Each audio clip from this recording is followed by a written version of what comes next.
Well, the property tax system is broken. Pretty bold statement, but it's one that Gord Hume is making this morning in front of a room full of municipal leaders. He's the author of the book, Taking Back Our Cities, and he's speaking at the National Infrastructure Summit in Regina this week, and he joins us now. Good morning to you, Gord Hume. Good morning, Sheila. How are you? I'm fine, thanks. Of course, my ears perk up when I hear imagine a world without property taxes. Tell us about your view on the way things work right now when it comes to property taxes. Well, the simple reality, Sheila, is that property taxes are an enormously inefficient way to collect money to pay for government services. They don't tax productive values. They're not consistent from jurisdiction to jurisdiction. And yet we still have this 17th century tax model for towns and cities in Canada that depend on property taxes for most of their revenue. Is there anything right about it? I mean, you know, it is based in part on the value of your home and the wealth of your neighborhood and all those kinds of things. Oh, sure. And I'm not proposing that you can eliminate the property taxes. What I'm arguing is that we have to reduce municipalities' dependence on it by getting new consumption-based taxes. And one of the big reasons is because of the cost of infrastructure for towns and cities and across the country. That's what the conference is all about right now. That's why the Saskatchewan Heavy Construction Association people brought me in.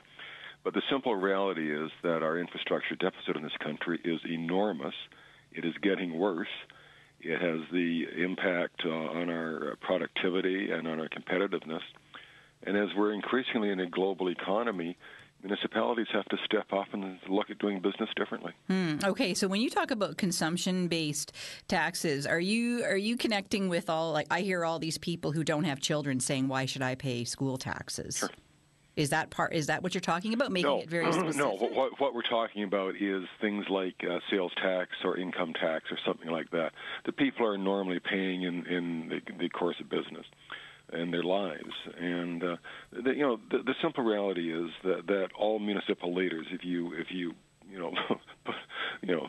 put a gun to their head, would admit that property taxes are an inefficient system of paying for local government.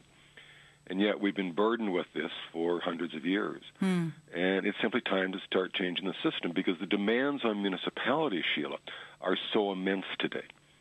And Saskatchewan actually has been one of the leaders. Saskatchewan now gives 1% of its PST to municipalities. That's the first time in Canada that has happened. So there are ways to make some changes out there. But when you look at the infrastructure problems that we have, not just in Saskatchewan, but across the country and indeed around the world, we're talking trillions of dollars that will be spent and invested in municipal infrastructure, and the property tax base simply cannot pay for those. Are there other places around the world where your ideas, the kinds of things you're talking about, are working? Well, for example, in the U.S., 34 different states allow their cities to charge their own sales tax.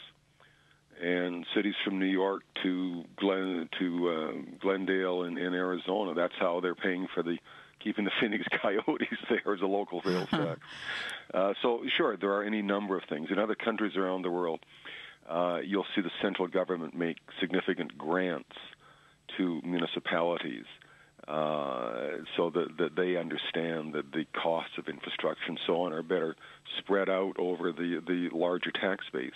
What do critics of this say? About my concept? Yes, I'm assuming you do have critics. Well, they're not terribly vocal because, frankly, it just makes sense to people who understand government. What I'm calling for is something of a reordering of government. We're very inefficient in this country with our 6 levels of government. We need to figure out better who does what, and the order of government that can best deliver those services economically should get the revenue that goes with it. So what's at stake if that doesn't change? Well, increasingly you're seeing a shift in the global economy from North American and Western European cities to cities in Asia, Africa, India, the Southeast, and so on. Let me tell you about a new city in South Korea, Sheila, called Songdo. You've probably never heard of it, nor as you would have. It didn't exist 10 years ago. But it has become a major international finance and commercial center. It's built on reclaimed land near Incheon. Has a Jack Nicklaus designed golf course. 75,000 people live there. 300,000 people work there. It's a $40 billion project financed by private corporations. Wow. That's the new competition that cities have. And frankly, in North America, we don't understand that very well. We're falling behind. So that's part of the message that I'm bringing. And a lot of it, I mean, you look at Ottawa, the sinkhole that shut down the freeway last week. Pieces of the Gardner Expressway in Toronto are literally falling off and crashing onto cars below. Think about the needs for our hospitals and education. Think about streets and how we're going to, rebuild communities and neighborhoods. What I'm suggesting is that in Canada, our municipal infrastructure deficit is approaching $1 trillion. That's an enormous amount of money over the next 20, 30 years. We don't have a number, we don't have a plan, and frankly, we don't have the financing for it. All right, well, we'll have to leave it at that for now. Thanks so much for joining us this morning. Thanks, Sheila. Pleasure. Bye. Gord Hume is an author and retired city councillor. You can get more information on his book at gordhume.com.